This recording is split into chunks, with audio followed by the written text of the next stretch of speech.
दार्शनिकों और विचारकों ने अपने अपने हिसाब से इस संसार और अस्तित्व को समझने का प्रयास किया है। प्रत्येक विचारक अपने पूर्ववर्ती दार्शनिकों के विचारों को आत्मसात करता है और अपनी व्याख्या या विचार बनाने का प्रयास करता है।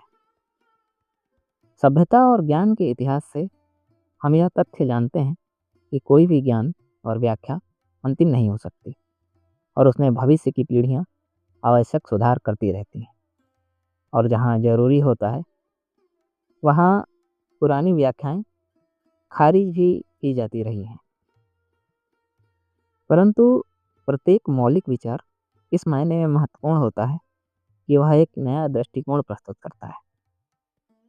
आधुनिक पश्चिमी दर्शन की अपनी श्रृंखला में हम लोग अब तक रेने डेकार्ट और बारूक स्पिनोजा के दर्शन से परिचित हो चुके हैं और आज हम लोग गॉटफ्रायड विलियम लेबनिज और उनकी पुस्तक मोनैडोलॉजी को समझने का प्रयास करेंगे। तो यदि अभी तक आपने इस श्रृंखला की पुरानी वीडियोज ना देखी हो तो पहले उन्हें देख लीजिए। तो मेरे दार्शनिक मित्रों, यदि अभी तक आपने हमारा चैनल सब्सक्राइब ना किया हो तो दर्शन की इस यात्रा में हमारे साथ बने रहने के लिए कृपया चैनल सब्सक्राइब कर लें। आइए शुरू करते हैं गॉटफ्रायड विलियम लेबनिज और उनकी मोनैडोलॉजी। लेबनिज ने यह पुस्तक 90 छोटे छोटे सूत्रों के रूप में लिखी है। प्रत्येक सूत्र अपने आप में पूर्ण है और सभी सूत्र मिलकर एक ब्रह्मांडीय दृष्टि बनाते हैं। लेकिन अपनी समझ और सुविधा के लिए हम लोग इसे 3 भागों में बांटकर समझेंगे। पहले हम लोग समझेंगे कि लेबनीज का मोनाड आखिर है क्या, वह किसे मोनाड कहते हैं, और फिर हम देखेंगे कि मोनाडों का आपसी संबंध क्या है और इससे संसार कैसे अस्तित्व में आता है। फिर हम परम मोनाड के रूप में ईश्वर को समझेंगे तथा अंत में जानेंगे कि क्यों लेबनीज हमारे संसार को सभी संभव संसारों में सर्वश्रेष्ठ मानते हैं। तो सबसे पहले मोनाड क्या है? लेबनीज कहते हैं कि यदि किसी वस्तु को लगातार विभाजित किया जाए तो अंत में कोई ऐसा कण मिलना चाहिए जिसे और अधिक विभाजित ना किया जा सके।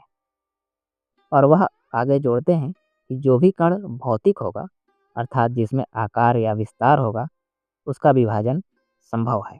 इसलिए उस अंतिम अविभाज्य कण को भौतिक नहीं होना चाहिए अर्थात वह नॉन फिजिकल होगा अर्थात उसका कोई आकार नहीं होगा, कोई विस्तार नहीं होगा, इसलिए उसका विभाजन भी संभव नहीं होगा। मैं निवेदन करूंगा कि आप थोड़ी देर के लिए अपने वैज्ञानिक ज्ञान को अलग रख दें और सुनिए कि लेबनीज क्या कह रहे हैं। तो एक ऐसा कण जो भौतिक नहीं है परंतु पूर्ण है, कहीं स्थित नहीं है अर्थात स्थान नहीं घेरता, फिर भी सब कुछ स्वयं में समेटे हुए है। इसका ना तो जन्म होता है और ना ही विनाश, इसलिए इसकी रचना नहीं होती, यह बस उपस्थित है।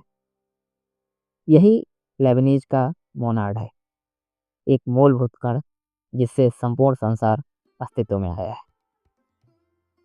लेबनीज के अनुसार प्रत्येक मोनाड में संपूर्ण ब्रह्मांड का प्रतिबिंब है।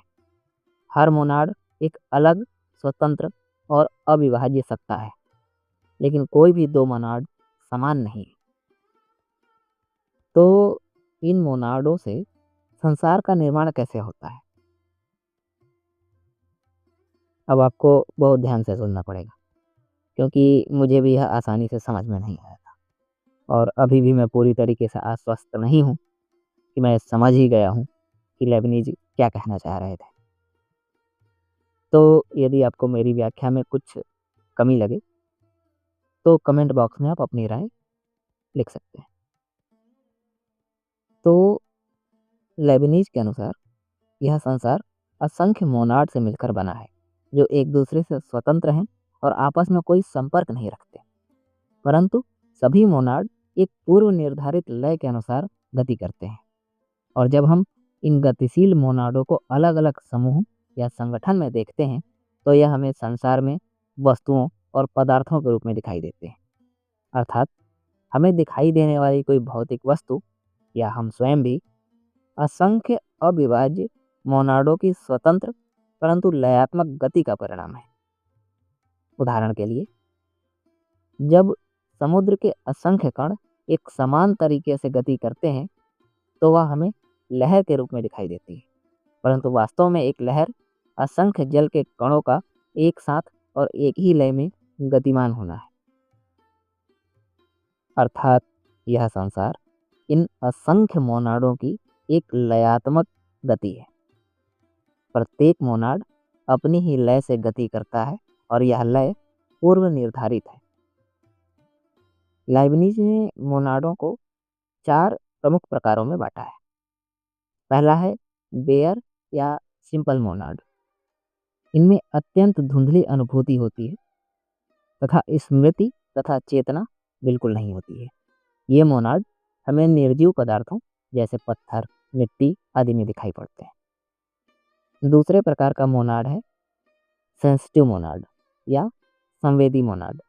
यह पशु जगत, पक्षी और अन्य दूसरे जानवरों में पाई जाती है। इसमें अनुभूति होती है तथा स्मृति भी होती है, परंतु चेतना का अभाव होता है। तीसरे प्रकार का मोनाड है रेशनल मोनाड, विवेकशील या तार्किक मोनाड कह सकते हैं।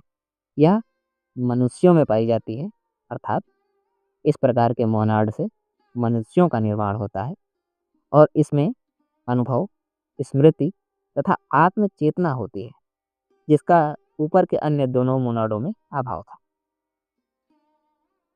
तथा चौथा और अंतिम मोनाड है सुप्रीम मोनाड या परम मोनाड।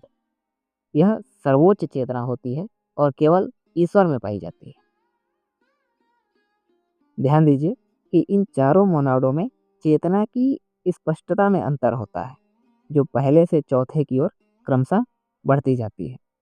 और यह मोनाड केवल भौतिक शरीरों को ही नहीं, मन और आत्मा को भी बनाते हैं। आइए अब बात करते हैं मोनेडोलॉजी के अंतिम निष्कर्ष, अर्थात हमारा संसार क्यों सभी संभव संसारों में सर्वश्रेष्ठ है। लेबनीज के मोनेडोलॉजी का यह अंतिम और महत्वपूर्ण निष्कर्ष है। लेबनीज के अनुसार ईश्वर परम मोनाड है, इसलिए वह सर्वशक्तिमान, सर्वज्ञ और सर्वबुद्धिमान है। सबसे पहले उसने सभी मोनाड बनाए और उन्हें एक पूर्व स्थापित लयात्मक गति दी। इसके बाद उसने न तो मोनाड में और न ही इस संसार में कोई हस्तक्षेप किया। सभी मोनाड्स अपनी ही गति से स्वयं गतिमान हैं। ईश्वर उसमें हस्तक्षेप नहीं करता। तो मोनाडों की संख्या असंख्य है तथा ये एक दूसरे से स्वतंत्र भी हैं। इसलिए इन असंख्य मोनाडों से असंख्य संसारों के निर्माण की संभावना थी। तो ईश्वर ने उन असंख्य संभव संसारों में से हमारे संसार का चुनाव किया है। ध्यान दीजिए, ईश्वर ने संसार का निर्माण नहीं किया है, बल्कि असंख्य संभव संसारों में से हमारे संसार का चुनाव किया है। और चूंकि ईश्वर सर्वज्ञ और सर्वबुद्धिमान है, इसलिए उसका चुनाव सर्वश्रेष्ठ ही होगा। इसलिए लाइबनिज कहते हैं कि हमारा वर्तमान संसार सभी संभव संसारों में से सर्वश्रेष्ठ है। यह था गॉटफ्राइड विलियम लेबनीज के मोनेडोलॉजी की व्याख्या, जिसके माध्यम से उन्होंने संसार, ईश्वर और सृष्टि को समझाने का प्रयास किया है। यदि आप इस व्याख्या में कुछ जोड़ना या घटाना चाहें तो कमेंट बॉक्स में आपके विचारों का स्वागत है। इसके अतिरिक्त आपको हमारा यह प्रयास कैसा लग रहा है, अपने विचार कमेंट बॉक्स में ज़रूर बताइए। पसंद आने पर वीडियो को लाइक कीजिए और हमारे साथ दर्शन की इस यात्रा में बने रहने के लिए चैनल सब्सक्राइब कीजिए। और यकीन मानिए, आप भी एक दार्शनिक ही हैं। जिज्ञासा बनाए रखिए और पढ़ते रहिए। धन्यवाद।